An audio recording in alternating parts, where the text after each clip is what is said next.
la primera charla de Javier San Pedro, hasta donde tengo conocimiento, va a correlacionar ciertos aspectos dinámicos del código genético con otros del lenguaje o de las lenguas. Es por ahí un poco, ¿no? A través, por ejemplo, de la noción de gramática, ¿sí? La idea de combinar, etc. Entonces, esto me parece que suscita muchísima reflexión, esta comparación que creo que hasta hace muy pocos años empieza como a entenderse que efectivamente hay correlaciones muy fuertes. Con Javier hablábamos el otro día que la lingüística, o en general los distintos acercamientos a los problemas de las lenguas y del lenguaje en general, es quizá realmente el primer pensamiento dentro de lo que sería la complejidad, ¿sí? Y por ejemplo, Javier anotó algo que seguramente va a comentar, en el lenguaje es donde por primera vez, digamos, hubo una aproximación científica a la noción de evolución, ¿sí? Entonces, antes que en la vida misma, ¿de acuerdo? Me imagino que algo de esto nos contará. Y después, muy relacionado, va a venir Edgardo y nos va a contar dos historias, ¿sí? Entonces va a ser, creo yo, muy rico en términos de lenguaje y sobre todo también de posible diálogo. Gracias, Santiago. Bueno, ojalá no estuviéramos aquí porque esta charla estaba en principio programada para el 11M. Tuvimos que suspenderla entonces y hemos encontrado este hueco que es óptimo para abordarla otra vez, ¿no? Yo creo que este espacio y este proyecto del Media Lab están cumpliendo una función muy importante, que es justo lo que le está faltando a las disciplinas académicas, a las instituciones académicas, institutos de investigación, que es poner en conexión a distintos especialistas, ¿no? Suele decirse que la especialización consiste en saber cada vez más sobre cada vez menos, hasta llegar a saberlo todo sobre nada. Es importante que escapemos de esta trampa, ¿no? Este nudo, porque casi todas las cosas interesantes que están pasando en ciencia y en otras disciplinas tradicionalmente asignadas al campo de las humanidades, como la lingüística, que cada vez tiene más que ver con las ciencias y con las ciencias más interesantes, más activas, más dinámicas, es interdisciplinario. Por ejemplo, el problema de la evolución del lenguaje, que es uno de los principales problemas que tiene planteada la biología actualmente, no puede entenderse sin abordarlo desde las perspectivas lingüísticas, desde las ciencias de la computación, desde la filosofía, desde la neurobiología también, etc. No tenemos ninguna esperanza de poder llegar a entender ese enigma, profundísimo enigma, sin poner en conexión a todas estas disciplinas. Y creo que este espacio está cubriendo una carencia grave de nuestras instituciones académicas. Bueno, inmersión. No voy a intentar resumiros de qué voy a hablar. Cualquier cosa que queráis comentar, interrumpirme con toda libertad, por favor, porque después de acabar podemos charlar todo lo que queráis también, pero si hay algo que viene a cuento, una matización que queráis hacer, una pregunta, un comentario, pues más vale hacerlo en el momento en que estamos hablando de eso, ¿no? Sentiros libres para hablar en el momento que queráis. Y además, bueno, pues esta charla va a ser abierta. Si hay aspectos que os interesan más y que yo iba a pasar por ellos un poco a bola pluma, pues podemos incidir en ello todo lo que queráis. Sentiros libres para hablar todo el rato. Yo os lo agradeceré porque mi voz no es muy agradable.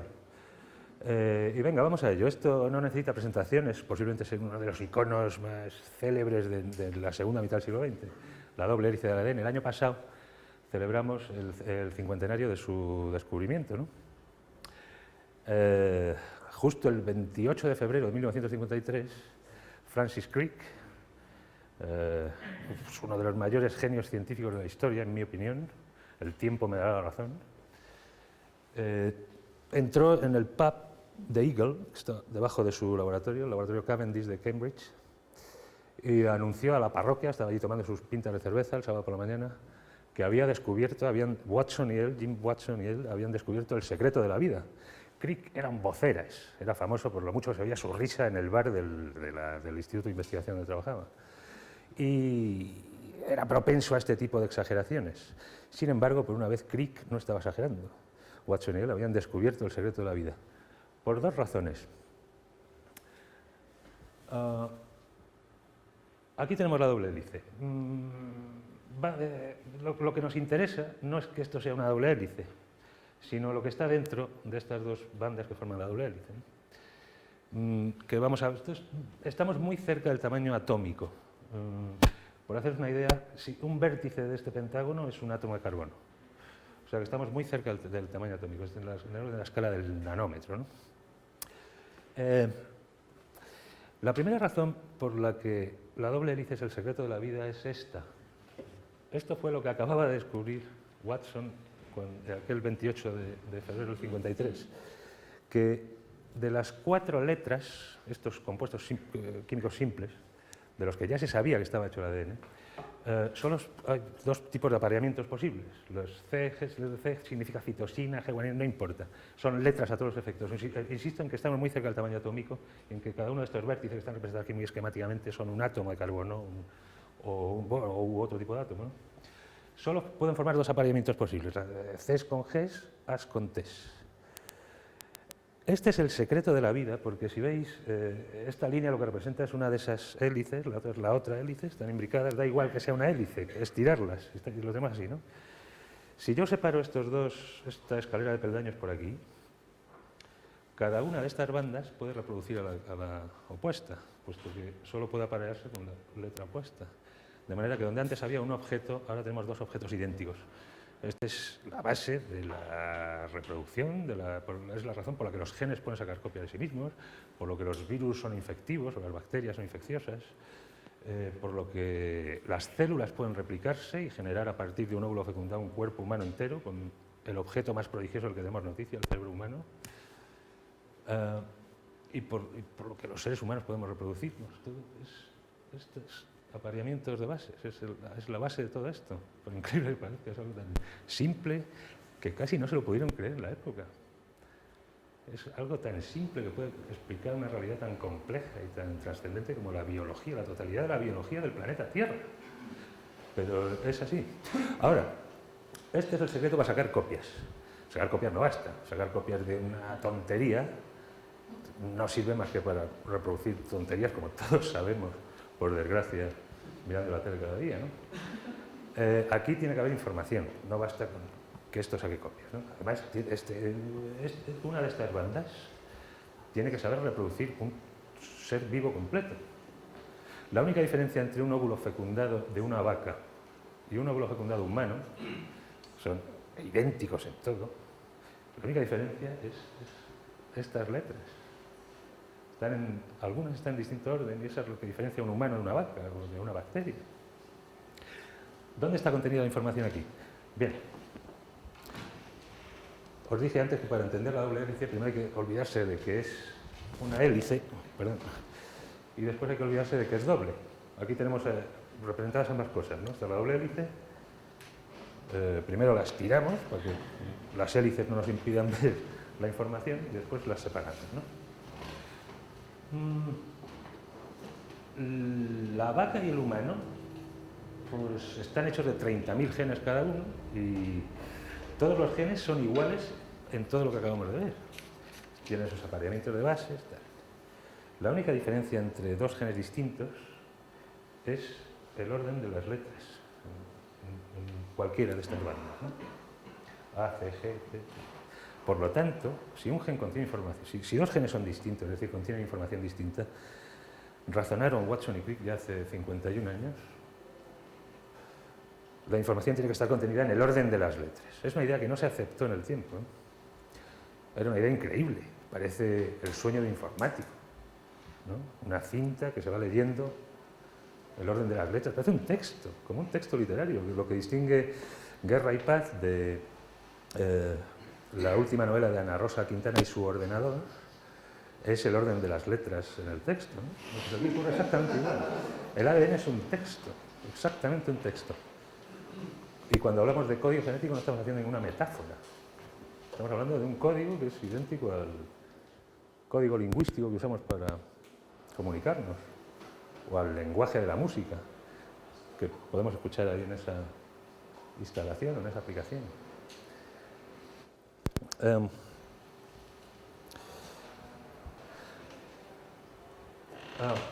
Esto es un trozo de un gen.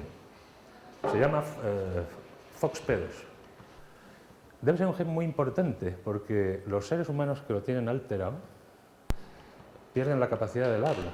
dejan de hacer frases sintácticamente correctas, no pueden entender las construcciones o las derivaciones de palabras, como por ejemplo el tiempo pasado de un verbo, y no tienen graves problemas en el resto de sus capacidades cognitivas. Es un gen relativamente específico de la capacidad humana del lenguaje. Este es un trozo.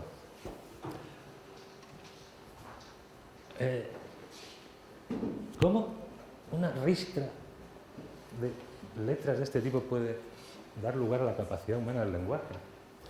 Bien, lo que hacen los genes, en realidad, es bastante simple y bastante tonto. Quienes hacen las cosas en la célula, en nuestro cuerpo, en nuestro cerebro, no son los genes, son las proteínas, son las máquinas, son auténticas nanomáquinas, capaces de catalizar reacciones químicas. Cuando nos comemos un terrón de azúcar, hay una batería de 10 proteínas que se encargan de romper la molécula de azúcar en trozos progresivamente más pequeños, obteniendo la energía química de la rotura de cada uno de esos enlaces, y almacenan esa energía en forma de una moneda universal energética que todos los seres vivos utilizamos para, por ejemplo, sintetizar los compuestos que necesitamos, ¿no? Tenemos que convertir el terrón de azúcar en nuestros componentes, los que necesitamos para renovar cada día nuestra piel, en las propias proteínas que catalizan esas reacciones digestivas. Todo está hecho de proteínas. Esto es una célula cortada por la mitad así, ¿no? El ADN está aquí dentro. Es solo eso. Todo lo demás, que es lo que hace las cosas, está esencialmente construido por proteínas o construido por otros componentes como grasas, hidratos de carbono, etcétera, pero cuya ordenación o cuya estructura está dirigida por proteínas. Proteínas que pegan componentes, que los ordenan en estructuras que tengan sentido y hagan cosas. No os voy a explicar todo esto. Quedaos con la idea de que son las máquinas que realizan todos los prodigios que debe hacer una célula, que es un autómata capaz de sacar copia de sí mismo, de procesar energía, de aislarse del entorno, pero de responder al ambiente de maneras que, por ejemplo, si a esta célula se puede estar dividiendo a lo largo del desarrollo embrionario, imaginaros. En el momento en que la célula toca a una célula vecina, la parte exterior de la célula se da cuenta, gracias a ciertas proteínas que tiene la membrana, que interactúan con las de la otra célula vecina, y mandan señales hacia adentro, hacia el núcleo, para decir que se deje de dividir. Se dice muy fácil, es muy complicado, pero hay pues todo lo que hace esta célula y todo lo que hace un cuerpo se basa en unas cuantas decenas de millares de proteínas, que son nanomáquinas.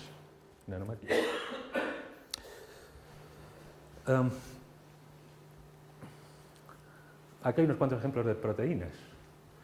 Unas de estas catalizan reacciones, como os decía, otras son componentes de las membranas que reciben señales, otras transmiten señales al interior de la célula hasta el ADN,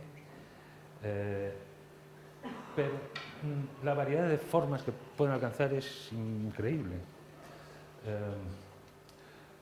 Pero están todas basadas en un principio nuevamente muy simple y en una lógica lineal muy parecida a la del ADN.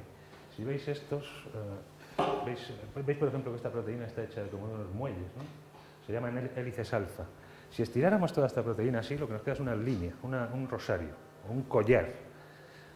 Al igual que los genes son un collar de Ashes, las proteínas son collares lineales de aminoácidos, los bloques que se llaman aminoácidos, y de los que hay 20 tipos y cuyas propiedades, esencialmente cuyas propiedades eléctricas, tienen carga positiva o negativa, o si no tienen ninguna carga y por lo tanto deben ocultarse del solvente polar en el que están inmersas, les otorgan estas formas tan complicadas, ¿no? En un collar, si la cuenta número 250 tiene una carga negativa, puede sentirse atraída por la cuenta número 28, que es positiva, y esto dobla la proteína. Siguiendo con esta lógica, vamos formando estas conformaciones. Pero, insisto en que si las estiramos, son una mera cadena lineal. Los genes son cadenas lineales, las proteínas también, de manera que la inferencia es inmediata, ¿no? Debe haber un código que traduce las ristras de letras del ADN en ristras de letras de las proteínas, es decir, las ristras de As, Cs, Gs y Ts, en cadenas formadas con 20 aminoácidos. Cadenas que pueden tener unos 300, 500, hasta 1000 aminoácidos de largo, pero que están todas formadas con solo 20 tipos de aminoácidos, 20 tipos de letras. Hay que convertir el lenguaje del gen en el lenguaje de la proteína. Esta es la segunda parte del secreto de la vida. Así es como los genes codifican información. Estos son los 20 aminoácidos. No hace falta que los aprendáis. Simplemente volveros a decir que estamos muy cerca del nivel atómico. O sea, un aminoácido como este tiene 6 o 7 átomos más los hidrógenos. Es una molécula muy pequeña. Cada vértice es un átomo de carbono. O sea, nuevamente estamos muy cerca del tamaño atómico. No hay posiblemente ninguna forma de empaquetar tanta información en un espacio tan reducido como hacen los sistemas vivos. El futuro de la nanotecnología yo creo que es la biología. No hay una nanotecnología más avanzada que la biología. No hay manera de comprimir más la información que esto. Algunos de estos son viejos conocidos. Por ejemplo, esta asparragina es lo que huele en la orina después de que hayamos comido espárragos. Si os habéis fijado, es un olor pestilente que es culpa de este aminoácido. Sin embargo, pues dependemos de él para vivir porque constituye todas nuestras nanomáquinas, ¿no? Junto a sus 19 compañeros. El glutamato es la gran revolución de la industria alimentaria de nuestra era, porque desde que se descubrió que el glutamato sabe a pollo, pues, en fin, las sopas de sobre no necesitan ver a un ave ni a ningún volátil similar desde hace 30 o 40 años, ¿no? Se echa glutamato. La salsa de soja de los chinos es esencialmente una solución de glutamato. La glicina es un pegamento. La cola de pescado, ¿no? Si hierves colas de pescado te sale una especie de pegamento, gracias a que las colas de pescado están llenas de colágeno, que es una proteína muy rica en glicina. Y esto es muy pegajoso. Entonces, sirve para pegar cosas y tal. Bueno, y las demás son panota. En fin, estos son los 20 bloques con los que se construyen todas las nanomáquinas del cuerpo. Si os acordáis de que el ADN tenía 4 letras, A, C, G y T, y debe traducirse a un lenguaje de otro tipo que tiene 20 letras, de estos 20 aminoácidos, pues es obvio que no podemos utilizar una letra del ADN para significar un aminoácido en la proteína. Nos saldrían solo 4 aminoácidos. Cogiendo de 2 en 2 tampoco llegamos, nos dan 16. De manera que necesitamos 3 en 3. Coger la letra de 3 en 3. Los genes se escriben en palabras de 3 letras.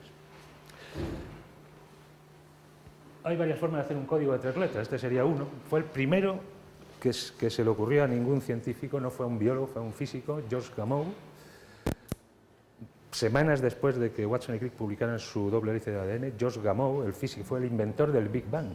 Fue el físico que postuló la teoría del Big Bang. Se interesó inmediatamente por este problema y propuso que debía haber un código.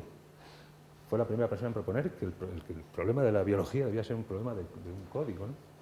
Y este fue el que propuso él, sabiendo que tenían que ser 3 letras para que tengamos suficiente capacidad de código para 20 aminoácidos. Propuso un código de este tipo, solapante, ¿no? Primero leemos AG, luego AGT, después GTA, etc., ¿no? Pues este código es muy interesante porque imprime ciertas restricciones al número de palabras posibles que ofrecen el número mágico de 20 aminoácidos con la combinatoria de 4 elementos, ¿no? Porque las palabras de 3 letras no producen 20 combinaciones, producen 64 combinaciones, de manera que sobra mucha información ahí. Y Gamow, el inventor del Big Bang, propuso este tipo de código solapante para explicar esa paradoja, ¿no? Es un truco para que salgan 20 aminoácidos. ¿Sí? ¿La pantalla anterior? Sí. Dime. Te basta con hacer todas las combinaciones posibles de A, C, G y T, tomar de 2 en 2. Salen 16. No hace falta que las copies, te salen. Si coges estas 4 letras y las combinas de todas las maneras posibles 2 en 2, te salen estas 16. Luego te mando el PowerPoint a tu email si quieres. Este código solapante, esto es una metáfora del código genético en nuestro lenguaje, en el lenguaje humano, ¿no? Este sería el código solapante, ese que acabamos de ver, en palabras de 3 letras, pero no A, C, G y T, sino en nuestras letras, las letras del lenguaje humano. Si veis ahí, leemos eco, si corremos un solo lugar, leemos col, ole, les, esa, todos son palabras.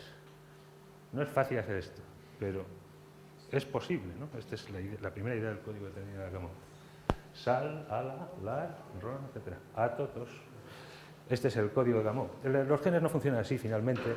Se acabó descubriendo 10 años después que los genes no funcionan así, sino que funcionan así. Son todo palabras de 3 letras. Y como veis, no hay ese tipo de solapamientos que veíamos antes. Yo, si aquí leo era, no puedo leer luego rau. Aún sí, pero es una casualidad. Una, pero no leo nada. Ave sí, a veces hay solapamientos. Pero el caso es que esto se puede leer un tirón sin saber por qué letra empezamos. Si os tapo estas 4 primeras letras, empezaréis a leer na, vez que tal tos nos dio que... Lees sin tener que saber en qué fase estás, porque solo hay una fase que tenga sentido, ¿no?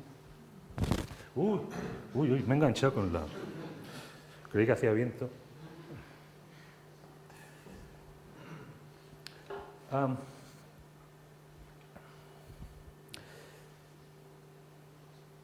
En este berenjenal, ¿cómo sabemos? Porque, claro, aquí no hay era una vez. ¿Cómo sabemos por dónde leer aquí? Pues son palabras también. Igual que hay palabras que significan aminoácidos en una proteína, hay otras palabras que están ahí, y os las voy a resaltar en negrita para que las veáis, que quieren decir empieza.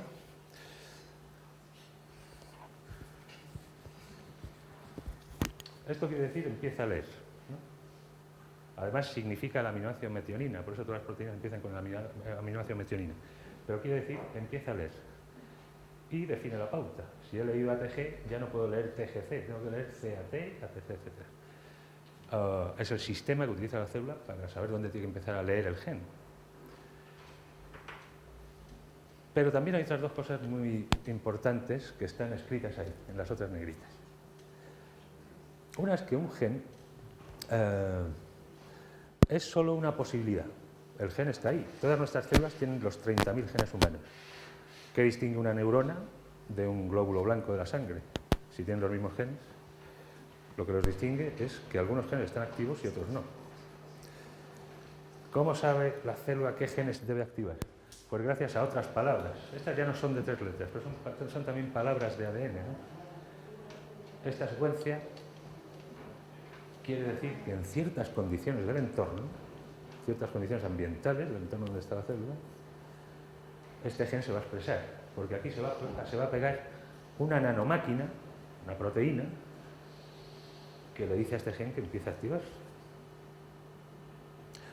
A lo mejor la proteína que produce este gen, recordar que este es el gen FOXP1, es un trozo del gen FOXP2 relacionado con el lenguaje humano.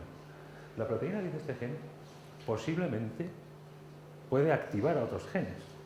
De hecho, es lo que ocurre con FOXP2, el gen del lenguaje. Es un gen especializado en pegarse a este tipo de secuencias y activarlas o reprimirlas. Además, él puede ser activado o reprimido por otras proteínas. Cuando activo aquí, produzco esta proteína que puede activar a otros genes o a sí mismo. Esto es la clave del desarrollo en biología. El desarrollo embrionario se debe exactamente a este tipo de fenómenos, ¿no? Es como una línea en un lenguaje lógico. Si ocurre aquí algo, entonces sintetizo esta nanomáquina. Una nanomáquina que a lo mejor puede activarse a sí misma, reforzando un feedback o una retroalimentación positiva, o activar a baterías completas de otros genes. Si esta secuencia está presente en 200 o 300 genes más, esta proteína se pegará a todos ellos y los activará con la primera célula. Este es el fundamento del desarrollo. Es una red. Por eso, no debemos hablar del gen del lenguaje, ceñirnos a este ejemplo, porque el gen del lenguaje lo que hace es activar a otros 100 o 200 genes, reprimir a otros tantos. Algunos de estos genes son, como proteínas que activan a otros genes o reprimen a otros genes, y el gen del lenguaje lo que hace es pues, activar redes de centenares o miles de genes de maneras coordinadas, jerarquizadas, mucho como una frase compleja, como una oración compleja, ¿no? El gen del lenguaje. Siempre, sobre todo los periodistas, tendemos a hablar en esos términos, pero siempre hay que tener en cuenta que nunca hay... El lenguaje no se puede basar en un solo gen. El lenguaje tiene que basarse en, pues, posiblemente algo así como la mitad del genoma utilizado de formas novedosas, ¿no? De formas que el chimpancé no ha aprendido a utilizar. Dime. ¿Puedes decir lo que es un gen y todo esto que está tirado aquí? Pues sí, la definición más simple es un gen es lo que va desde las secuencias que lo regulan, o sea, las palabras que dicen actívate o no según el entorno, hasta el último que no tenemos aquí. Igual que hay una frase de iniciar, hay una palabra para inicio y una palabra para final, pues bien, y eso es un gen. Y entonces por eso ahí no se sabe, es difícil encontrarlo porque o están todos controlados. Están casi todos controlados. Hay problemas porque los genes están rotos en trozos, pero más vale que no entremos ahí, no conocemos bien. Por ejemplo, a lo mejor desde aquí hasta aquí son palabras que se traducen en la proteína y aquí empieza una frase sin sentido, como si yo ahora mismo empezara a decir y luego sigo, ¿no? Se llaman intrones. Parece absurdo, no lo es, pero la célula tiene que tomarse el trabajo de eliminar estos fragmentos sin sentido del discurso, volver a pegar los fragmentos con sentido juntos para poder leer. Y entonces este problema en el proyecto Genoma ha empantanado considerablemente la tarea de descubrir genes. Pero bueno, hay muchas técnicas adicionales que se pueden utilizar para irlos describiendo. La más valiosa de todas está demostrando ser la comparación. Se han descubierto 1000 genes humanos gracias a haber secuenciado el genoma de un pez. Porque con el genoma humano, pues por estos tipos de criterios te pierdes. Es fácil que haya este tipo de palabras, aparecen por todos lados y a veces pues, no quieren decir nada. Pero cuando comparas a un pez, de quien llevamos separados evolutivamente 300 millones de años, lo que aguanta, sin cambiar, es muy importante y suelen ser precisamente los genes, las secuencias que significan cosas y no todos estos fragmentos internos o grandes tramos de lo que se suele llamar ADN basura, que están entre un gen y otro y que no sabemos todavía leer muy bien, ¿no? La mejor manera de descubrir un gen humano es comparar el genoma humano con otras especies. Está revelando quizás como la aproximación más valiosa a este problema, ¿no?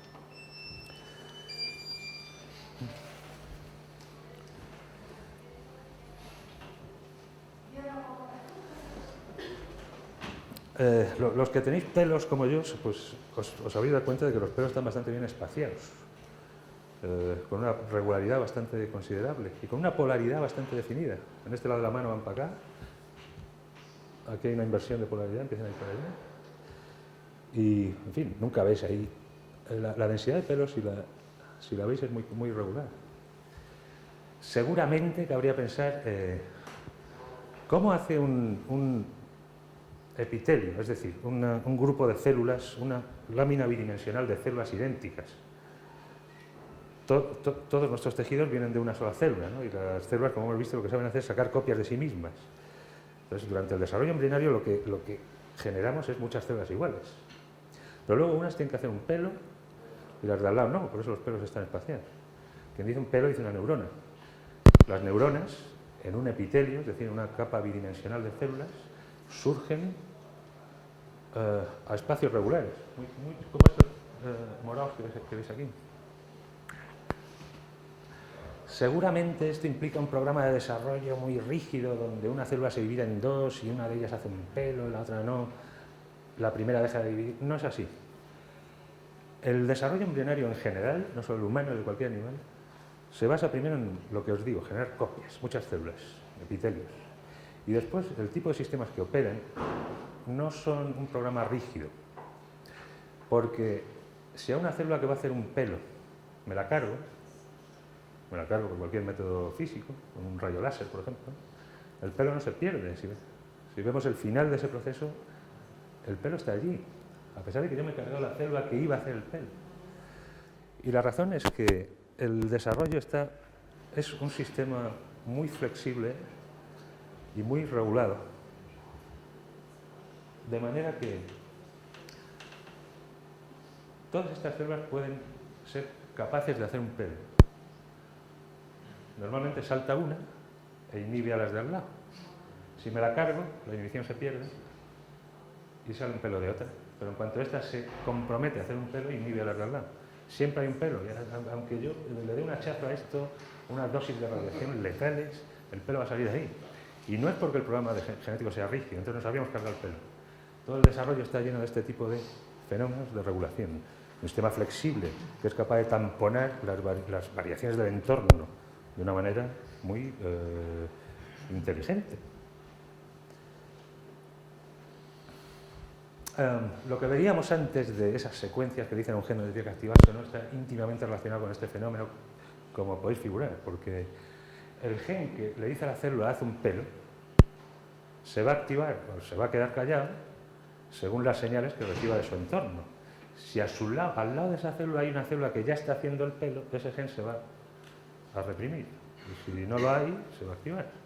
Y una vez que se ha activado, la proteína esa va a activar al propio gen en un bucle de retroalimentación positivo que va a hacerlo independiente de las fluctuaciones del entorno y del entorno celular. Este tipo de fenómenos constituyen el desarrollo embrionario. Y el cerebro se debe formar por procedimientos de este tipo. En cualquier sistema en desarrollo, responde de una manera muy robusta, es decir, muy independiente de las alteraciones del entorno, a cualquier contingencia o accidente biográfico que le pueda ocurrir al embrión durante su desarrollo.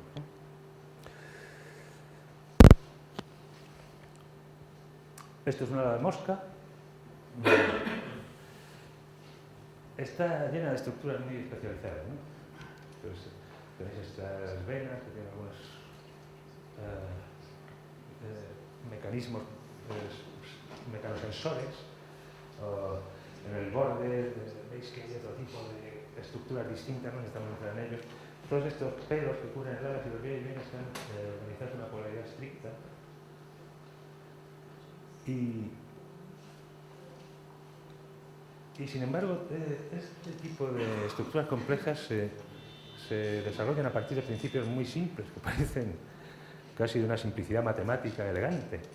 Vamos a ver ahora de dónde viene este ala, es decir, la estructura del embrión de la mosca, de dónde procede este ala. Es esta. Y estos son los dos genes clave que dirigen el desarrollo del ala. Como veis, son un eje de coordenadas. Los sistemas vivos están llenos de ejes de coordenadas de este tipo. O sea, los genes no definen cada célula, diciendo qué tiene que hacer, hacia dónde tiene que orientarse, etc. Los genes clave del desarrollo definen ejes de coordenadas y operaciones abstractas, como las que os dije antes, de la inhibición lateral. Con estos pocos elementos, muy bien elegidos, se construye un ala, porque a partir de estos ejes hay sistemas para leer a qué distancia está una célula de los dos ejes. Esta célula sabe a qué distancia está este eje y este. No hay ningún misterio, hay moléculas o funciones que difunden desde estos centros organizadores hacia allá y hacia acá, y que su concentración se reduce a medida que nos vamos alejando del eje. De manera que esta célula tiene una cantidad muy baja de esto y una muy alta de esto. Y esta combinación de dos cosas, que son dos proteínas, dos nanomáquinas, activan unos genes, reprimen otros.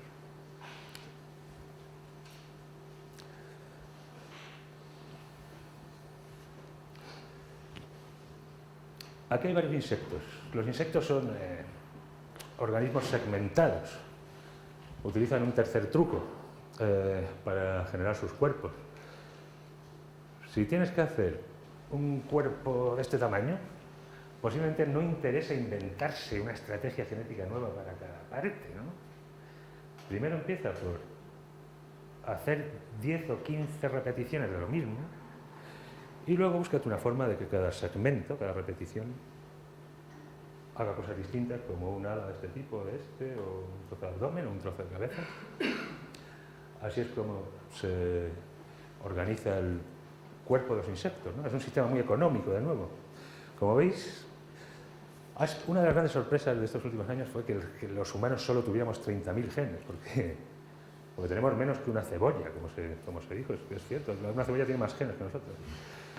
Tenemos solo el doble de genes que una mosca, a pesar de que nuestro cerebro es increíblemente más complicado que el de una mosca, pero por muchos factores de magnitud, ¿no? tenemos los mismos genes con un ratón. Hay una crisis de información. ¿Cómo hacemos algo tan complejo o con tal diferencia de complejidad con una mosca con solo 30.000 genes? Pues bien, gracias a estos trucos que os estoy diciendo. Uno de ellos es dividir el cuerpo en 15 metámeros repetidos, que te lleva una sola operación genética, no necesitas 15 operaciones genéticas, y después pues, elaboras variaciones sobre ese tema, como haría un músico, más o menos. Pero estos son insectos, ¿no? Nosotros no tenemos segmentos. Bueno, sí los tenemos. Aquí los tenéis. Estos son segmentos, ¿no? Nuestras costillas, nuestras vértebras. Y la forma en que se generan no solo es una estrategia muy parecida a la de la mosca, sino que es idéntica. Los genes son los mismos. Son los mismos. Hasta el punto de que una mosca mutante, a la que le falte media cabeza, por un error en nuestros genes, se la puede rescatar con el gen humano correspondiente.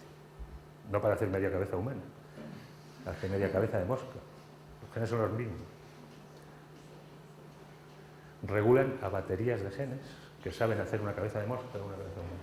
Pero el principio por el que se rige nuestro desarrollo es el mismo que en las moscas, en un sentido muy profundo, que es generar estructuras repetitivas y luego elaborar variaciones sobre ellas. Esta costilla un poco más pequeña que esa. Eso es fácil de organizar. Vértebras, costillas y cosas mucho más importantes que las manos, que están segmentadas también, ¿no? Esto, en fin, digamos que esto es un segmento que se ha especializado, o sea, que ha crecido longitudinalmente mucho más que este. Pero esto se genera como el abdomen de una mosca, ¿no? Luego este hueso crece más, este un poco menos. Estamos segmentados enteramente.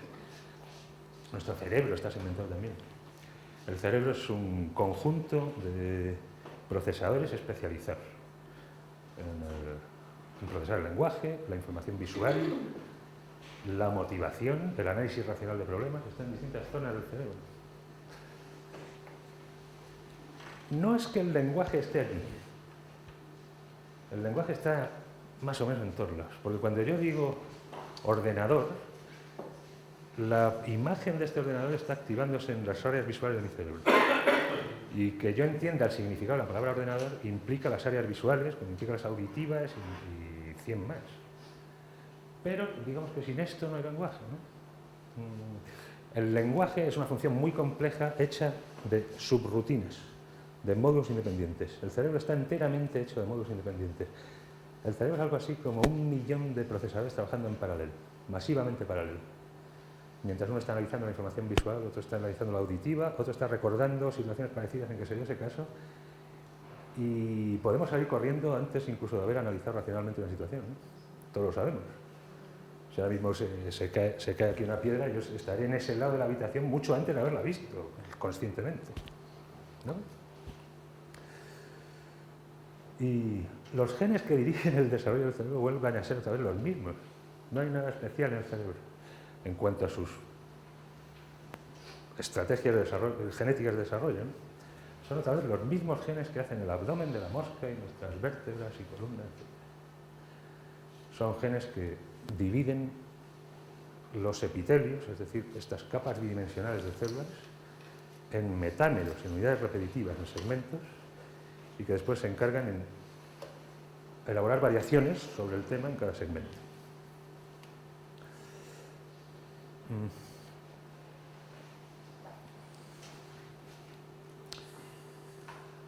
Respecto al desarrollo del cerebro, hay una cuestión que llevamos arrastrando, no sé si un siglo, desde luego medio siglo, al menos desde los años 50, cuando Chomsky se atrevió a desafiar las teorías psicológicas y lingüísticas hegemónicas en su época y propuso que existía un órgano mental del lenguaje, ¿no? Era la primera vez que...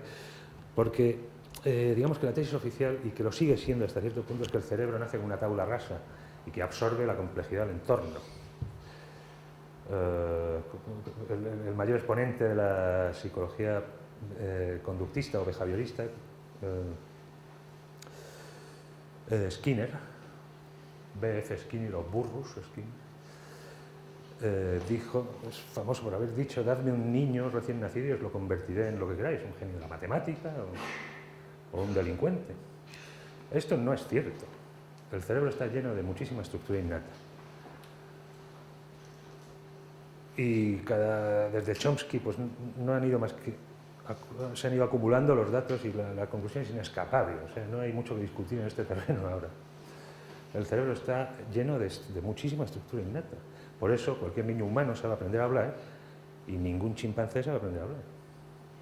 Porque no tiene los genes necesarios para ello, como aquel foxpeor que veíamos antes. Pero esto no quiere decir que seamos robots en manos de nuestros genes. Porque lo que hacen los genes en el cerebro es lo mismo que veíamos antes que hacían en los pelos o estos sistemas de regulación flexibles, robustos, relativamente independientes de las alteraciones de su entorno. Los genes del cerebro pues, construyen conexiones entre neuronas, ¿no? Dicen a las neuronas dónde tienen que mandar sus prolongaciones, con quién conectarse, cuánto dividirse, cuántas señales recibir, qué neurotransmisor o molécula señalizadora tienen a otros sintetizar, eso es lo que le dicen los genes a las neuronas. Y el aprendizaje consiste en reforzar ciertas conexiones entre neuronas, debilitar otras, hacer más o menos de un neurotransmisor que comunica una neurona con la siguiente. Son los mismos procesos. El desarrollo del cerebro guiado por los genes en el embrión, en ausencia de cualquier experiencia, y el aprendizaje de un niño se deben a los mismos procesos genéticos. Unas sinapsis o conexiones entre neuronas reforzadas y otras debilitadas. Es como se van modulando los circuitos que explican el funcionamiento del cerebro, ¿no? De manera que decir que el desarrollo del cerebro está en manos de los genes y que el cerebro tiene mucha estructura innata no es en absoluto decir que somos robots o que existe un determinismo genético. El cerebro precisamente es un aparato para aprender a hacer cosas, es su especialidad, es para lo que está ahí. Y los genes que rigen el desarrollo del cerebro son códigos para generar un aparato que sabe aprender. Sabe aprender por el mismo tipo de fenómenos que explican su desarrollo, reforzando ciertas conexiones entre neuronas y debilitando otras. Es decir, que en un sentido, la polémica que lleva enfrentando hasta la irritación y el enrojecimiento a los académicos de las disciplinas lingüísticas, psicológicas, etcétera, los científicos sociales, etcétera, yo creo que tiene una solución decepcionante. Es que la naturaleza y el aprendizaje en realidad son lo mismo, desde un punto de vista genético, desde el punto de vista de las redes que dirigen su desarrollo y su funcionamiento. Son los mismos genes que responden al entorno o bien dirigen el desarrollo en el embrión, ¿no? Este hecho permite funcionar a un efecto muy interesante que yo creo que tiene una relevancia enorme para la evolución del lenguaje humano. Se llama efecto Baldwin, en honor a un psicólogo norteamericano de finales del XIX, que propuso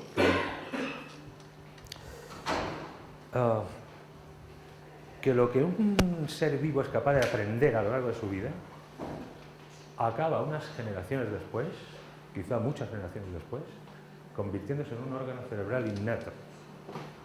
El aprendizaje se hace instinto, ¿no? Lo aprendido se hace instinto, no en la vida del individuo, aunque también, quien haya aprendido a tocar el piano sabe que al principio tienes que tocar con todo el cuerpo y poner toda tu concentración en ello, pero cuando ya sabes tocarlo puedes estar hablando con el de atrás, ¿no? Como los pianistas de las películas.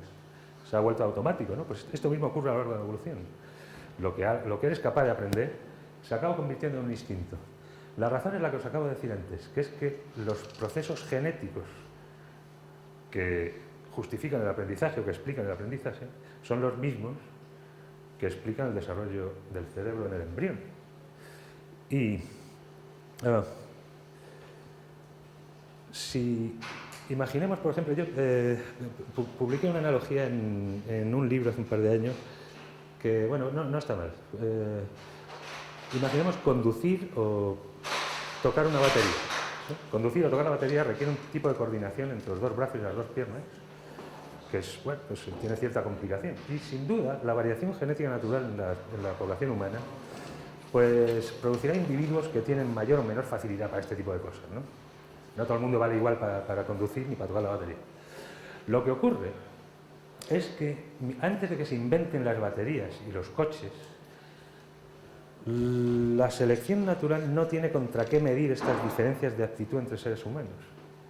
O sea, si yo soy muy hábil para tocar tengo una habilidad innata para tocar la batería y tú no, y no existen baterías, no nos enteraremos nunca de esa diferencia de capacidad de aprendizaje nuestra, ¿no? Es la batería la que genera esa diferencia.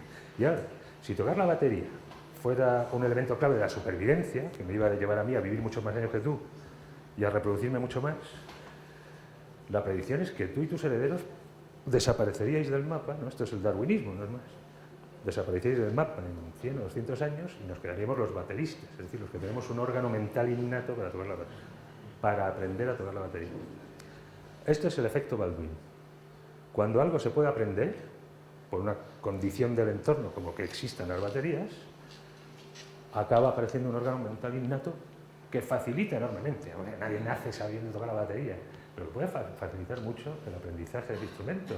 Igual que el lenguaje, ningún niño nace hablando. Lo que tiene es una facilidad pasmosa para aprender a hablar, ¿no? Oyendo 4 frases sueltas que les oye a sus padres. No necesitan estudiar sintaxis ni gramática, ¿no? Oyen 4 frases sueltas que además se suelen pronunciar en un lenguaje bastante estúpido, como ay, es increíble que el niño aprenda a hablar con semejante materias primas, ¿no? Pero así es, ¿no? Lo vemos ese milagro todos los días. Dime, ¿qué? Dime. Bueno, eso significaría que determinados comportamientos aprendidos son genéticos. La capacidad de aprendizaje es genética en gran medida. Hay poca especulación sobre esto ya. La psicología humana se basa en 5 ejes principales. Me los apunto aquí porque nunca me acuerdo de todos. Son 5 ejes en los que cada uno podemos colocarnos, ¿no? 5 ejes con todas sus relaciones intermedias, ¿no? El primer eje es el que va del carácter introvertido al extravertido, o cualquier posición intermedia, ¿no? El segundo eje, de estable a neurótico, ¿no? Un carácter muy estable que pese a unas situaciones muy estresantes aguantas bien, ¿no? O bien tienes un carácter muy neurótico que por cualquier tontería te puedes caer en una crisis de ansiedad o una depresión. Ser conformista o experimental, ¿no? Y toda la gradación intermedia. Conformarte con lo que ya tienes, o ser un novelty seeker, que llaman los psicólogos anglosajones, un buscador de novedades, ¿no? Apaciguador o pendenciero. La agresividad tiene también una fuerte componente. Bueno, vamos ahora con las componentes genéticas. El quinto eje es tender a actuar de una manera muy premeditada o ser más bien un improvisador, ¿no? O sea, un músico clásico o un músico de jazz. Estos 5 ejes que nos describen, digamos, en esta matriz de 5, donde nos pusiéramos cada uno un número en ese eje, del 1 al 10 en cada eje, define nuestra psicología. Y todos estos ejes tienen una carga genética más o menos del 50%. Pues el 40, el 60, más o menos una carga genética del 50%. Quiere decir que si tú eres muy agresiva, la mitad de la culpa es de tus genes y la otra mitad no. La otra mitad no se sabe muy bien de qué es, ¿no? Pero no está en los genes, porque por ejemplo 2 gemelos idénticos pueden tener diferencias de agresividad en cualquiera de estos ejes, a pesar de que tienen todos los genes idénticos, ¿no? O sea, tienden a parecerse mucho, pero hay otro 50% de su variabilidad que no la pueden explicar los genes. Puede ser la educación, puede ser el entorno, o el azar, no sabemos. Pero el peso de la genética está muy claro. Dos gemelos idénticos realmente no solo se parecen físicamente. El cerebro no es más que un trozo de cuerpo. Y 2 gemelos idénticos se parecen asombrosamente en muchas cualidades psicológicas. Son asombrosos, ¿no? Hasta el punto de que algunos llegan a pensar que se comunican por telepatía, lo cual es mentira. Simplemente tienen tales tendencias comunes que tienden a hacer las mismas cosas, como por ejemplo volverse voluntarios del cuerpo de bomberos y llevar bigote, ¿no? Hay una famosa foto, 2 de estos gemelos separados al nacer, ¿no? Que en 2 familias de entornos socioeconómicos totalmente distintos, y que cuando se conocieron a los 30 y tantos años, los 2 eran bomberos y con bigote, ¿no? Hay muchos casos, esto es asombroso, ¿no? Los parecidos psicológicos entre los gemelos son increíbles. Ahora, los genes nunca explican todo, más o menos se quedan a la mitad siempre. La otra mitad no se sabe qué es. ¿Y puede ser la mitad esa que no se sabe qué es, que cualquier educación modifica la información genética? Sí, es lo que hablábamos antes. Cuando yo aprendo algo, lo que estoy haciendo es modificar mis programas de activación genética. O sea, si yo estoy aprendiendo a leer o a tocar el piano, la razón de que aprenda es que ciertas conexiones sinápticas se refuerzan y otras se debilitan. Y que se refuercen o se debilitan depende de los mismos genes por los que se desarrolló mi cerebro. O O sea que la interacción entre ambiente y genética es permanente. Si podemos, el aprendizaje no es lo contrario de la genética. Si podemos aprender es porque tenemos los genes necesarios para aprender. Si podemos aprender a hablar es porque tenemos los genes necesarios para aprender a hablar. Por eso los perros no aprenden a hablar.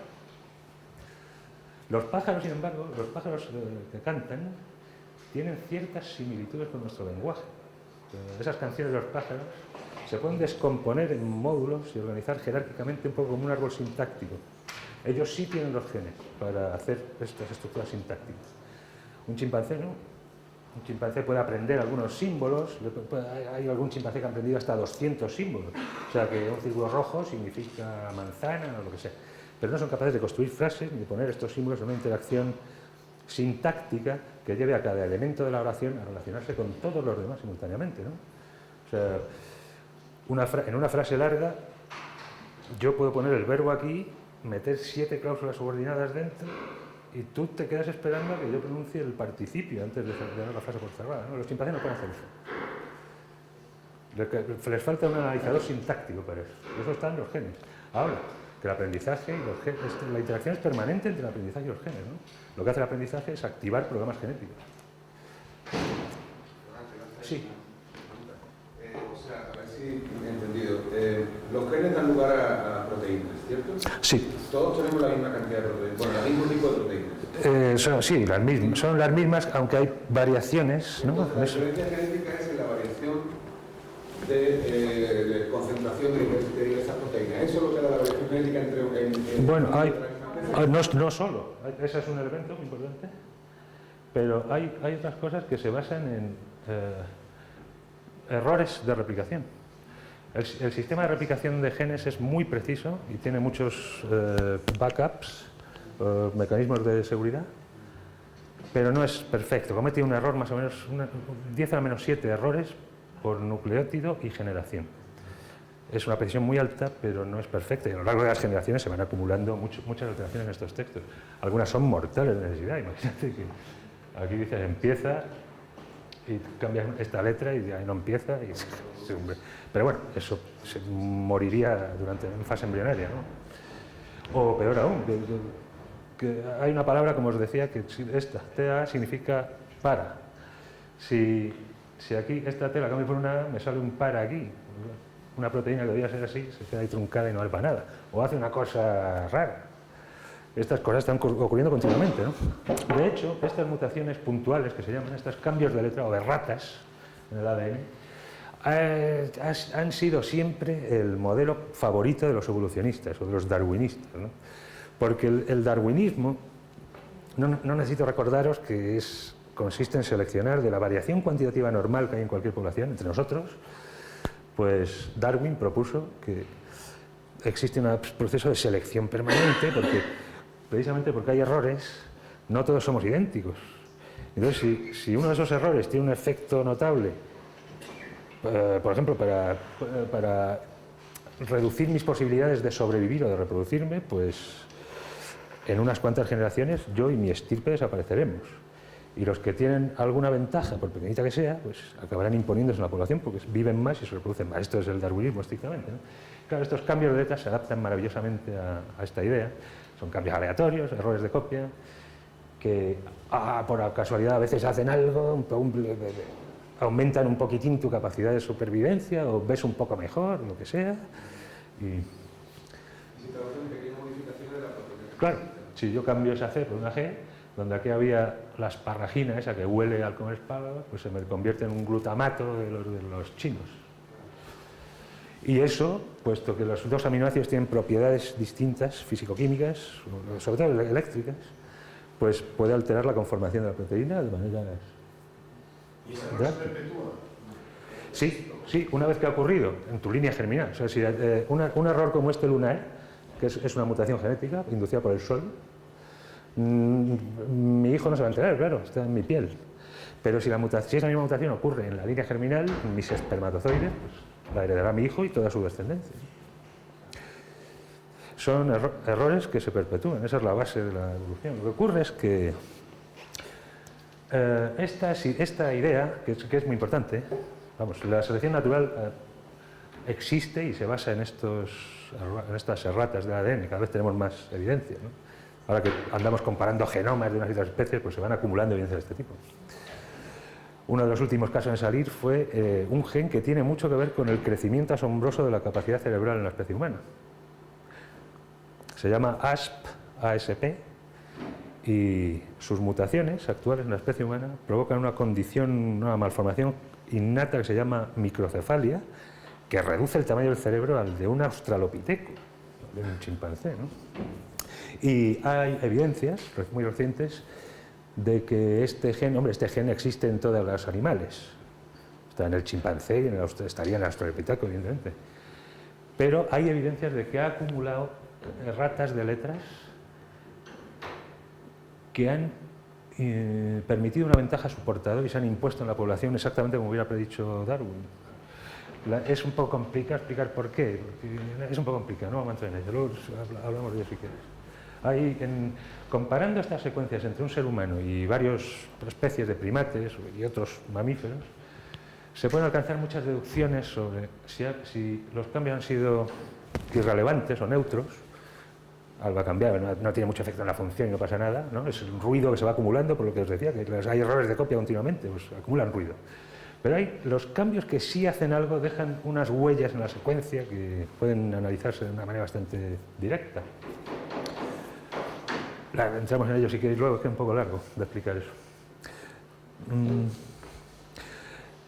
En los últimos años, pues ha quedado cada vez más patente que esta idea, con ser muy importante, la idea de la mutación puntual, las ratas, la selección natural darwiniana, es importante, pero es insuficiente. O sea, hay fenómenos evolutivos cruciales que no funcionan por este mecanismo.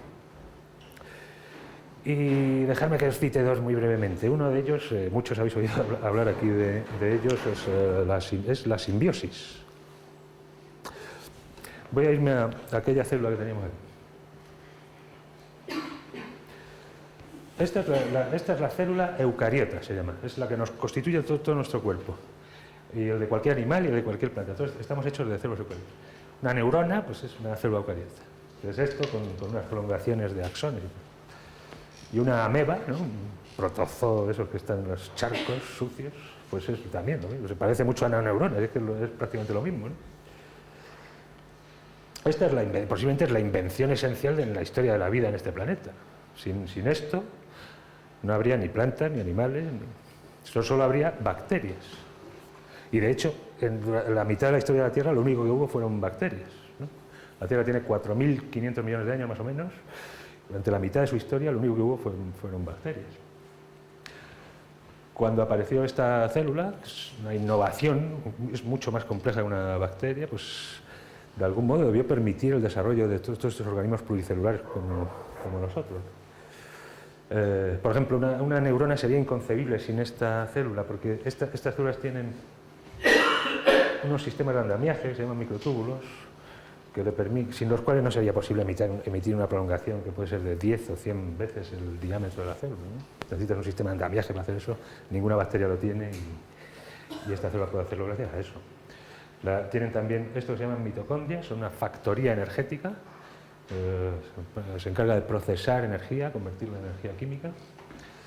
Y como esto es una célula animal, no tenemos un cloroplasto. En las células vegetales, además, hay otro tipo de orgánulos que se llaman cloroplastos, son los responsables de la fotosíntesis. O sea, las plantas pueden vivir de la luz del sol gracias a que tienen dentro de sus células estos orgánulos que se llaman cloroplastos y que son quienes saben hacer la fotosíntesis. Bien, la célula eucariota, este acontecimiento, el más fundamental de los acontecimientos de la historia de la vida en este planeta, no se formó por un mecanismo darwiniano, como ha defendido Lynn Margulis contra todas las ortodoxias evolutivas imaginables durante 30 años, y parece que por fin están empezando a entrar en razón. La célula eucariota no se formó por un mecanismo darwiniano, se formó por simbiosis, es decir, por la suma de 3 o 4 bacterias. De hecho, las mitocondrias proceden de una antigua bacteria. Esta es una antigua bacteria, tiene dentro su ADN todavía. Y su ADN se parece más al ADN de las bacterias que al ADN de aquí, del núcleo. Sí. El origen de las células es darwiniano. No es darwiniano. Yo creo que no, porque la esencia del mecanismo de Darwin, o sea, el mecanismo que propuso Darwin es... Darwin quería explicar cómo se hace un ojo, o cómo se hace un cerebro, y propuso, un ojo se puede hacer desde una célula de la piel a base de acumular pequeñas variaciones graduales y cuantitativas, tal. Eso es el mecanismo darwiniano. Esta célula, no estoy de acuerdo contigo, pero bueno, pues estaremos discutiendo toda la vida, como lleva Margulis discutiendo con toda la plana mayor de la biología evolutiva. Yo creo que no es un mecanismo darwiniano. El mecanismo darwiniano explica la aparición de un órgano complejo, como el ojo de un águila o como el cerebro humano, a través de la acumulación de pequeñas variaciones de una manera gradual que se basan en esta variación cuantitativa sometida al chequeo constante de la selección natural en cada generación. ¿Cómo adquirió esta factoría energética de la célula eucariota? A través de un pequeño proceso gradual donde cada elemento de esa mitocondria se va desarrollando. No. Esta célula se tragó a la mitocondria, es una bacteria, y la célula se la tragó. Una nueva función compleja no surgió por la pequeña acumulación de variaciones graduales, sino por el procedimiento de tragársela. No puede haber nada más distinto que el mecanismo darwiniano que es. No puede haber una diferencia más fundamental. Una pregunta para los que no sabemos de estas cosas. Darwin decía que cuando ocurre algo y de repente se genera algo nuevo, si eso algo nuevo es beneficioso, bien, el dejar de sí. tener. Vale, Si eso algo nuevo es beneficioso, entonces este linaje sobrevive. Eso, ahora, perdón, esto es de perogrullo.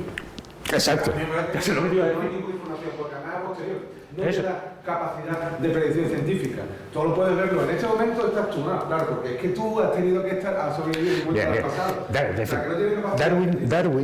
Darwin. Ese algo puede ser un evento que cambia todo de repente, como que tienes aquí, o bien una acumulación. Exactamente. Darwin ha sido acusado de tautológico o de perogrullo precisamente por esos argumentos.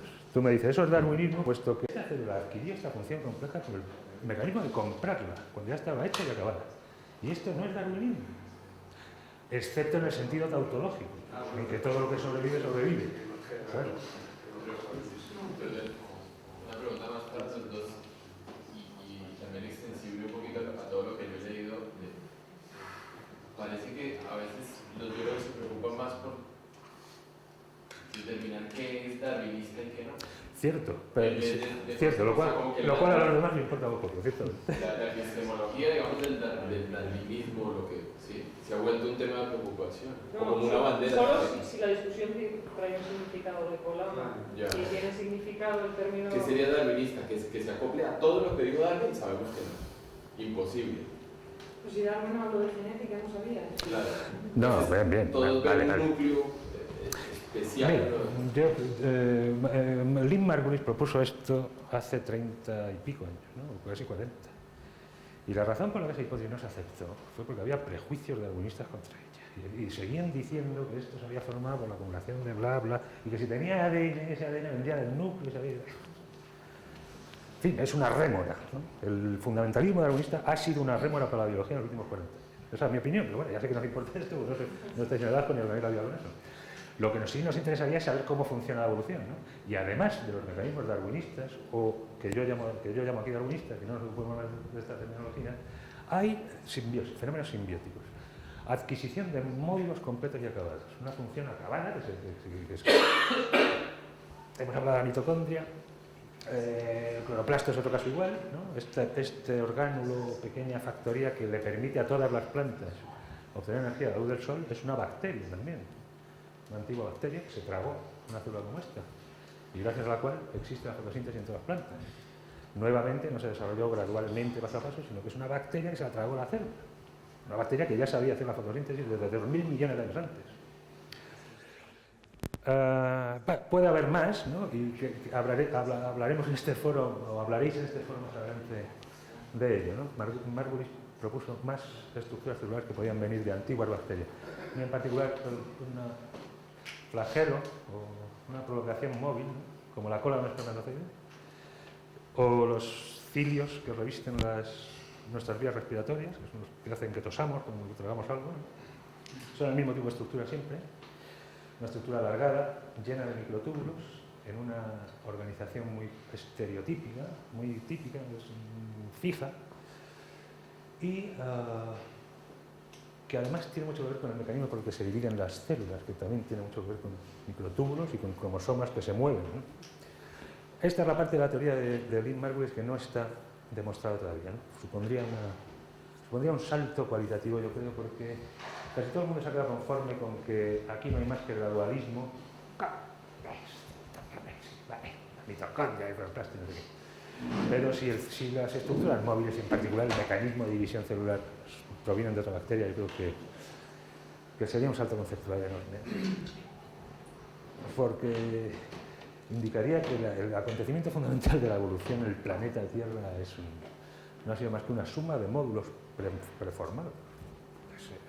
Cambia un salto conceptual enorme. Y que en parte es cierto, ¿no? Pero es posible que haya mucho más de eso, ¿no? La comparación de genomas acabará aclarando esto en pocos años, yo creo. Margulis, por cierto, no sé cómo vamos de tiempo, decidme que me calle cuando queráis. ¿Quién no? ¿Hay alguien ahí con autoridad para decirme que me calle? Lo dejamos cuando queráis. A lo mejor queréis hacer más preguntas, yo no sé, decidme que me calle y ya está. Dime. En relación con lo que se ha dicho antes, lo que dice la ciencia de la evolución del planeta y el tiempo, exactamente, hay una relación muy exacta. Eso contradice de alguna manera la selección natural por contar el conflicto. Es decir, eso es en la que se ha hablado de un tiempo gigante. La cuestión es, ¿eso casa con las últimas dataciones? En fin, hay transiciones relativamente bruscas, pero relativamente brusco puede querer decir que, por ejemplo, como acaba de decir, de los 4.000... Para que sea cierta la teoría de Darwin de selección natural, eso debería tener que casar con el tiempo, con el lapso de tiempo datado actualmente como cierta de la evolución Sí. Bueno, hay un famoso argumento del siglo XIX de Lord Kelvin, ¿no? Dijo Lord Kelvin, que era un físico, y el famoso Kelvin de los grados Kelvin.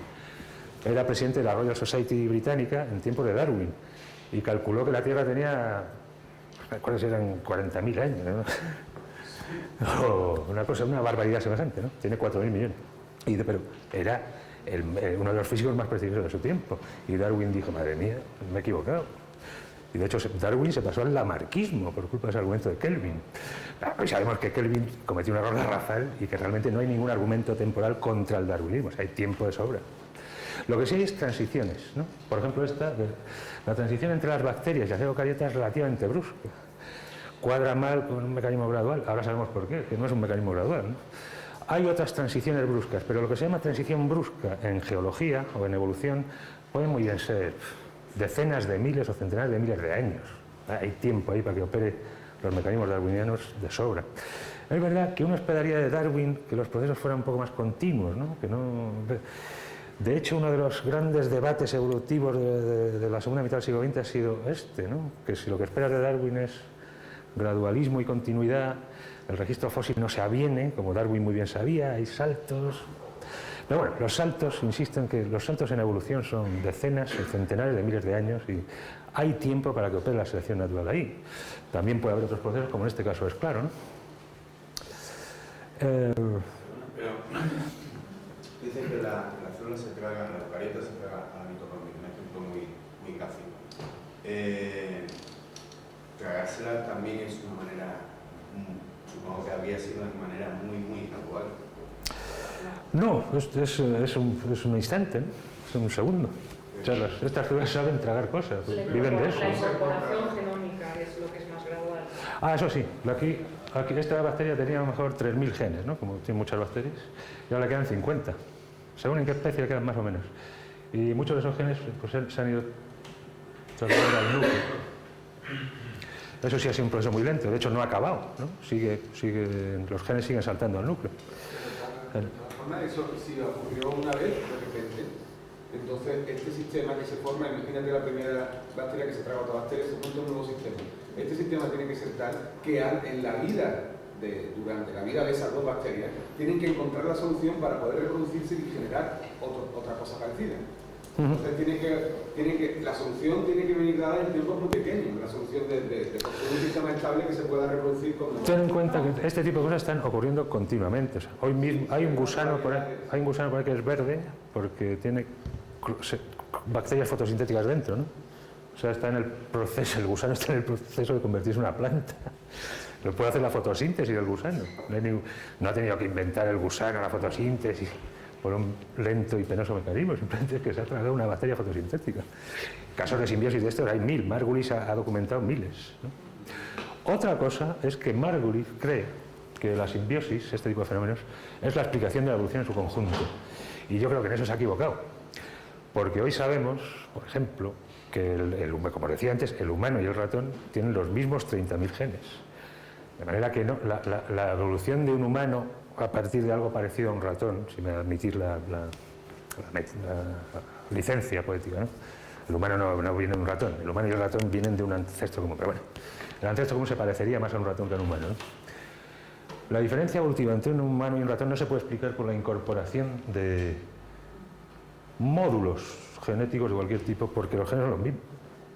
Si hubiera habido una incorporación de un módulo, deberíamos ver pues, hay unas cuantas centenares de genes más en el humano que en el ratón, y no es el caso. De manera que la simbiosis explica algunos fenómenos muy importantes, pero no toda la evolución, y la selección natural ocurre. Yo me quedé un poco con lo del aprendizaje, cambiando ya sé que mucho el tema, pero cuando dijo lo de los loros, usted lo sabe mejor que yo, lo del famoso experimento que se hizo con loros, no sé si fue en el MIT o donde, hablando en términos de ordenadores, quería demostrar que era más importante el software que el hardware, ¿no? O sea, y parecían como demostrar también las tesis de Wittgenstein sobre el lenguaje, los que hacían deducir a los loros, en fin, eso era lo que decían ellos. No conozco el trabajo, pero bueno, deducir las tesis de Wittgenstein a partir de un experimento con loros debe tener su mérito teórico, ¿no? Pero no conozco el experimento al que te refieres.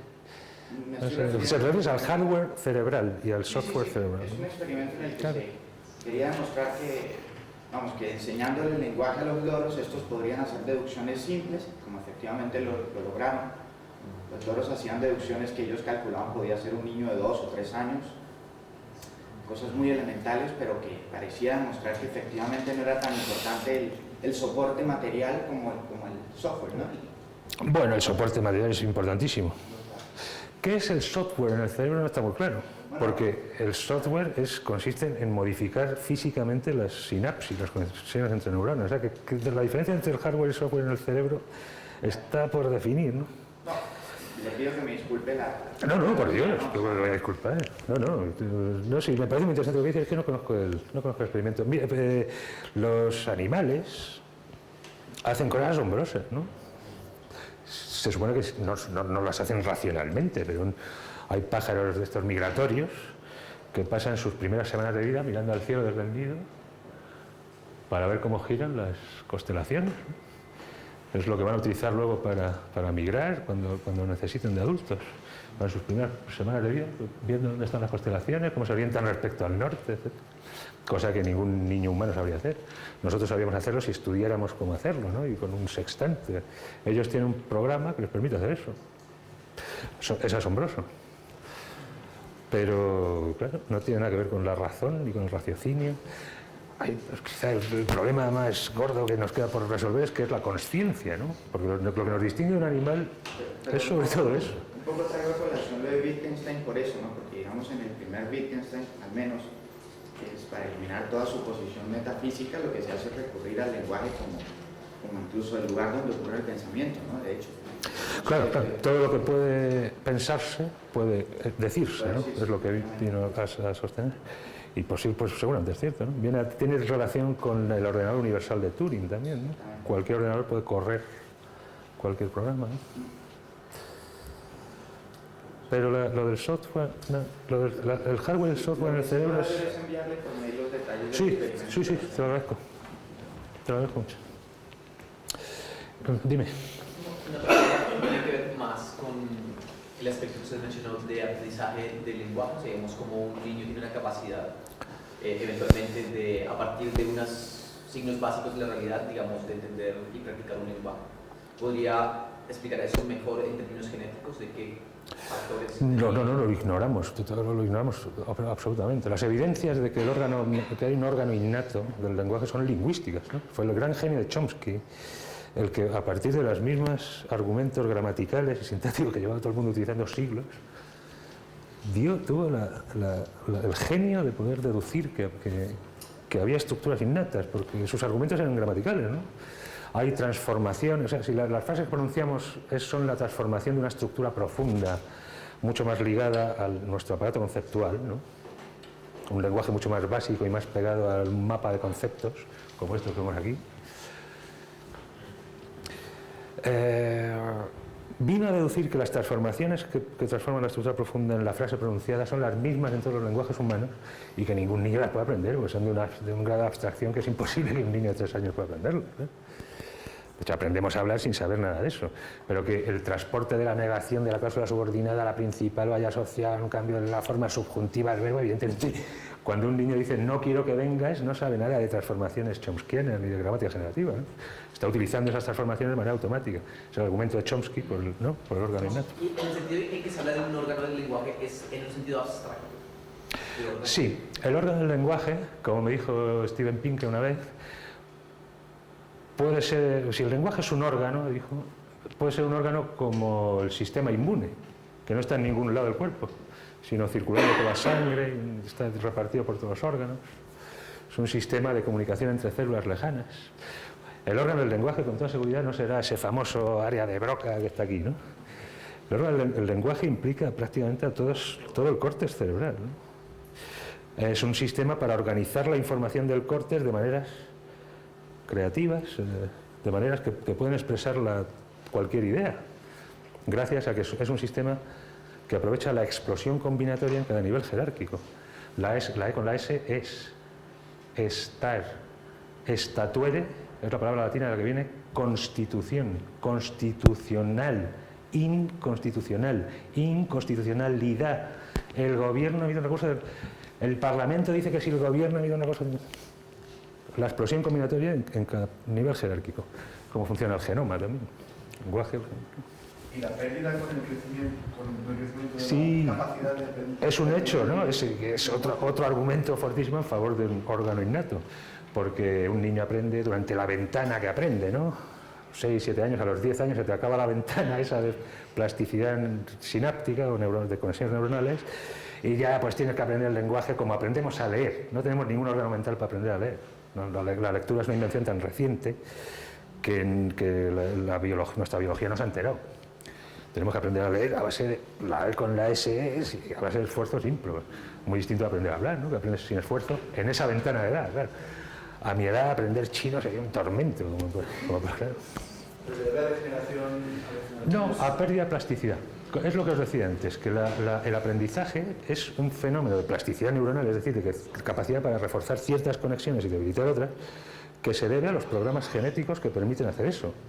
Programas genéticos que permiten reforzar una sinapsis, pues en fin, son procesos biológicos como cualquier otro, como los que construyen el hígado. Y esa flexibilidad se puede perder porque el programa genético se apaga. Es un problema muy análogo a la regeneración tras una amputación. Una salamandra o un ajolote mexicano sabe hacerla porque los mismos mecanismos embrionarios que generan el brazo siguen activos o activables en la edad adulta. En nuestro caso, pues durante el desarrollo embrionario funcionan, pero a partir del nacimiento se han inactivado, ¿no? Por eso no podemos regenerar. Es un problema parecido al de la ventana lingüística esa. Es un circuito genético para la plasticidad neuronal, para reforzar ciertas sinapsis, que ya no funciona, ha dejado de funcionar en la edad adulta. Eso no, perdón, pero los límites respecto de 7 a 10 años, eso es una teoría... No, he dicho 7 a 10 años, por decir un ejemplo. No soy un psicolingüista, ni sé cuál es exactamente la ventana. Sé que hay una ventana, no sé si es a los 10 años o a los 12. O sea, la ventana puede llegar hasta los 50 años perfectamente. De hecho, yo conozco innumerables casos de personas con edades avanzadas que están aprendiendo idiomas muy complicados a la perfección y de una manera muy rápida. Es verdad que hay gente que tiene una facilidad asombrosa para aprender lenguaje. Pero no se aprende intuitivamente, Ya. Se aprenden como a leer, pero no se aprende intuitivamente. Aprenden, digamos, sistemáticamente, ¿no? O lo aprenden con naturalidad, digamos, dices tú. El aprendizaje precisamente es uno de los temas que están todavía prácticamente sin estudiar, y esa teoría de que solamente desde los 0 a los 3 años un niño puede aprender varios idiomas al mismo tiempo es tampoco cierto. De hecho, está también demostrado y comprobado científicamente que personas hasta los 20 y pico años, 30, e incluso en edades más avanzadas, pueden aprender varios idiomas al mismo tiempo, de la misma manera, con la misma facilidad, etc. Pero dependerá de la persona, me figuro. No creo que cualquier persona pueda aprender un idioma con naturalidad y facilidad a cualquier edad.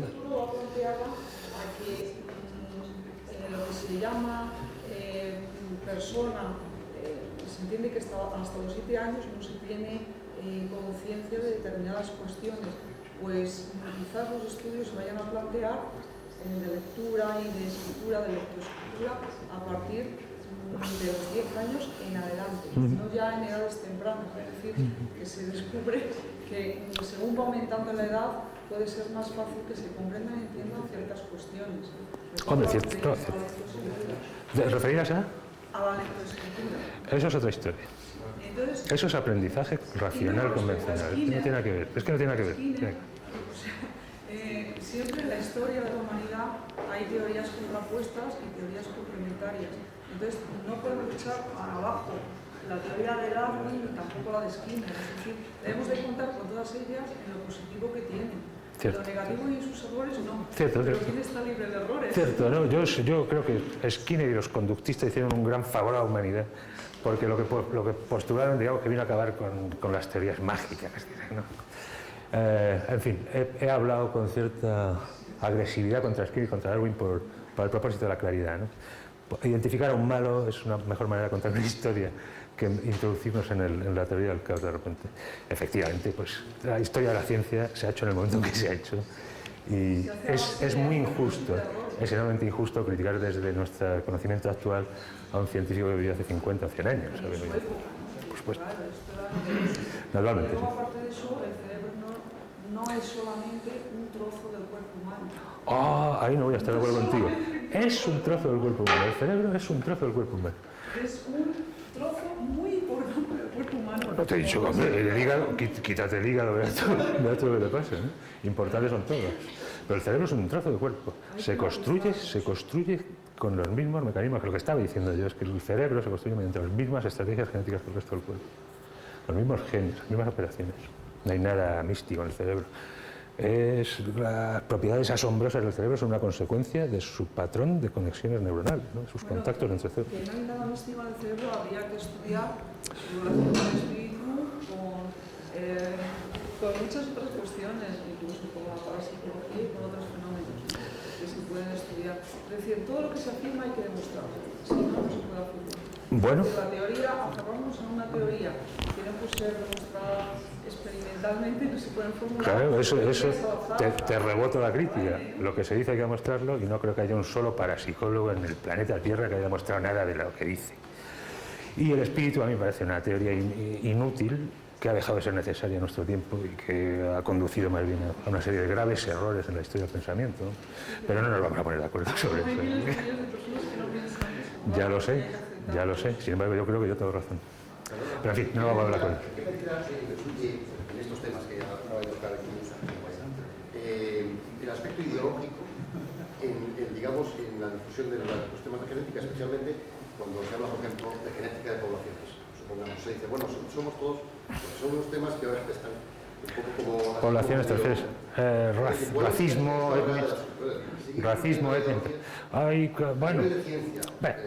No ya interpretar eso. Hay digamos que desde quienes están promoviendo estudios sobre genética de poblaciones humanas, o sea, diferencias entre poblaciones humanas y tal, su argumento es que puede ser muy útil para la prevención y tratamiento de ciertas enfermedades que son, por ejemplo, los judíos askenazíes tienen una alta proporción de, no me acuerdo qué enfermedad genética. Pues digamos que antes de coger a un tipo y secuenciarle su genoma puede ser útil saber que es un judío askenazí porque te puede ayudar a diagnosticarle, a prevenir ciertas enfermedades que tienen una componente genética y tal.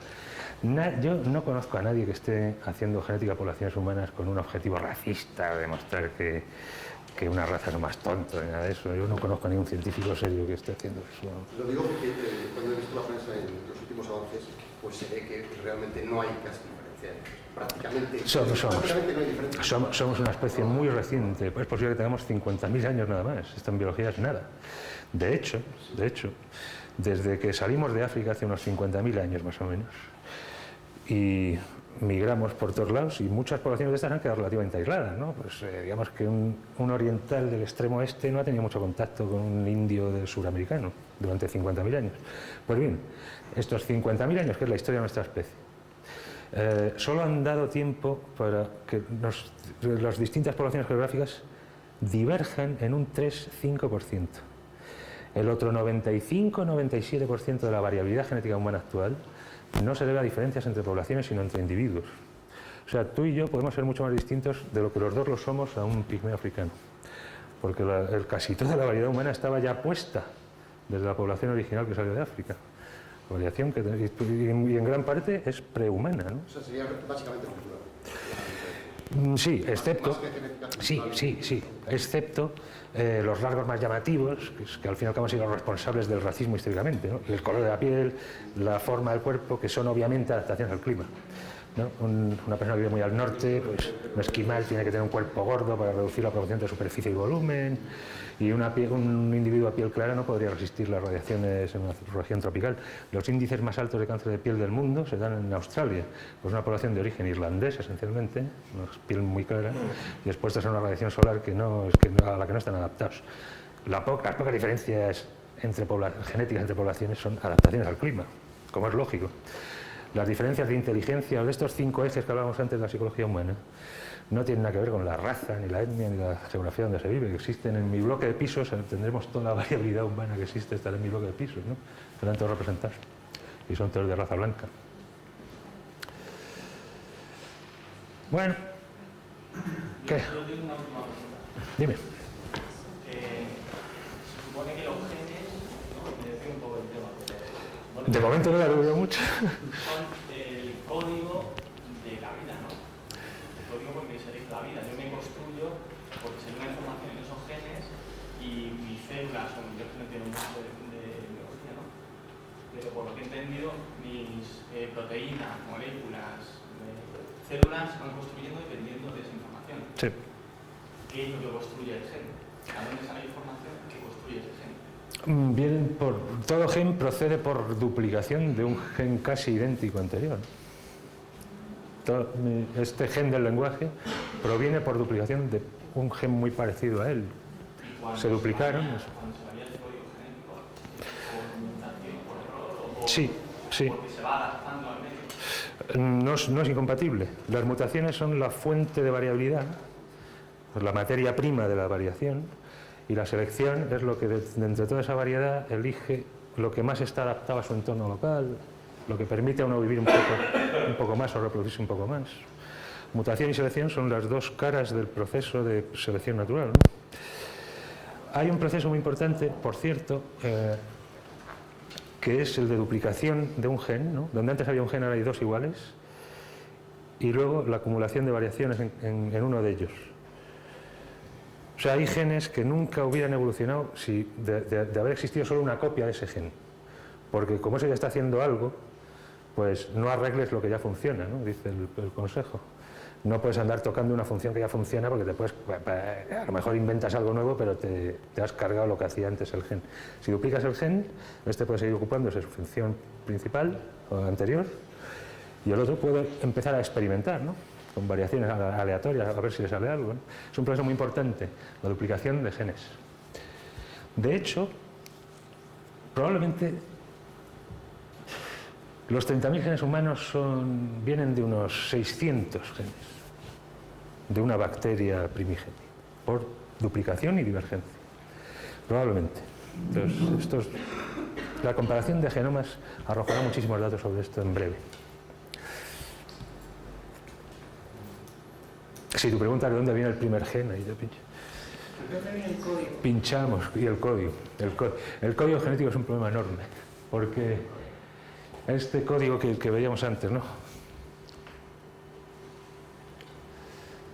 Bueno, el caso es que que 3 letras signifiquen el aminoácido que huele en la orina cuando comes espárragos, no se debe a ninguna razón física. O sea, GGA no tiene por qué significar ese aminoácido en ningún otro. Porque la razón de que lo signifique es que existe un adaptador que lee aquí GGA y pega aquí el aminoácido, ¿sabes? lleva el significado por un lado y la palabra por otro. Y esa es la razón de que esta serie de 3 letras signifique un aminoácido y no otro. Y pues arbitraria. Es un código arbitrario, o sea, no hay ninguna razón física. Un trozo de código, la función, cuando en realidad no tiene el significado, sino el significado es externo, o sea, es una metonimia en el sentido de que... Exacto. Ahora, si es una metonimia, ¿por qué el código genético es universal? O sea, ¿por qué en un gladiolo, en un virus, una bacteria y en un ser humano AGA significa asparragina? Pues entonces quiere decir que hay una base química importantísima. Pero no la hay. No la hay, porque yo puedo cambiar, yo puedo inventarme un código nuevo, hago el adaptador y se han inventado bacterias que tienen, en vez de 20 aminoácidos codifican 22, o que en lugar de usar tripletes usan cuadrupletes. No hay ninguna razón física. Entonces lo que es universal es el adaptador. Sí. ¿El adaptador con qué se construye? Es un tRNA, se llama, es una molécula parecida al ADN, pero en vez de una doble hélice es una única banda, y que por lo tanto pues forma dobles hélices internas y ciertas formas complejas que le permiten hacer cosas. ¿Surge de duplicación también el adaptador? Este es un misterio. Todos los seres vivos de este planeta tienen el mismo juego de 20 adaptadores. Nadie sabe por qué, porque si la vida evolucionó a partir de la materia inerte en el planeta Tierra, cabría esperar que los códigos genéticos fueran múltiples, no universales. Es obvio. Pues tengo el código genético que consiste en 20 adaptadores, con 20 enzimas que tienen que fabricar cada adaptador, bla, bla, bla, no puede formarse de golpe. Pero si se ha formado paso a paso, pues, ¿dónde están las fases intermedias y las distintas combinaciones de ellos? No tiene sentido. La Universidad del Código Genético llevó a Francis Crick, con el descubridor del ADN, a proponer la panespermia dirigida, es decir, la idea de que la vida había sido sembrada en la Tierra. Y es un argumento que yo no he oído refutar a nadie todavía. Hay gente que grita, pero nadie lo refuta. Sembrada por meteoritos, no sembrada No, por Crick pensó, Crick habló de panespermia dirigida, pero bueno, me da igual, la vida viene de fuera. Si no se puede descartar otras cosas, por ejemplo, aquí vamos a estar jugando sobre el problema, que se sabe cómo se va a resolver, pero estos adaptadores dicen que se han hecho, se pueden sintetizar. Claro, los adaptadores, hombre, existen en todas las células, pero si yo cojo, el adaptador funciona así, donde aquí hay GAA, yo pongo CTT. ¿No? Y como son complementarias, A con T y G con C, pues o sea, es capaz de pegarse ahí. Y ahora por el otro lado, esta molécula de ARN, digo, pues hay una enzima que le pega el aminoácido significado por esas 3 letras. Entonces yo cojo esto, le cambio una letra por otra, luego el aminoácido, juego con la enzima que le carga el aminoácido e invento un nuevo código genético. Lo hemos hecho en el laboratorio ya, o sea que no... Pero ahora la pregunta es, ¿esa cosa que se puede hacer resulta que son procesos que necesitan mucha más energía que lo que ocurre en la naturaleza? No, todos estos son puentes de hidrógeno, vulgaris, en fin, no hay ningún misterio energético ahí, ni entrópico. Mucha gente cree que la biología viola el segundo principio de la termodinámica, lo cual es absurdo. Las células vivas lo que hacen es expulsar el desorden fuera de su membrana. Estos son puentes de hidrógeno, son 3 puentes de hidrógeno. Simplísimo, toda la doble hélice de ADN se basa en puentes de hidrógeno. Pero es que hay algo que no cuadra aquí, porque ¿Por qué? Si el proceso es incontrolable en varias direcciones, entonces tiene que ocurrir. Porque aquí no es misterio, lo que sí es cierto en la entropía es que si se puede, se hace. La naturaleza, si no le pone restricciones, lo hace. Hombre, una vez que tienes una vez que el código está fijado es muy difícil cambiarlo, porque esta palabra solo hay 4 letras. Esta palabra ocurrirá 1.000.000 de veces en cualquier genoma. Y si yo ando jugando con el adaptador, me cargo 1.000.000 de proteínas a la vez. No, son sistemas que están congelados por un sistema de coevolución de una intrincada red de interacciones, ¿no? O sea, que una vez que ocurre una vez que tienes uno fijado, pues queda congelado. Ahora, no. Claro, porque no puedes inventar todo eso en un golpe. Sí, se inventó un golpe. Vamos, estoy convencido. Si uno mira la historia de la Tierra, la vida parece así. O sea, parece que ¿Por qué? Pues no lo sé, porque es un proceso que una vez que ocurre, ese proceso es un proceso en cascada. A lo mejor la vida aparece tan rápido porque viene de fuera. Sería la explicación más razonable. No resuelve la vida.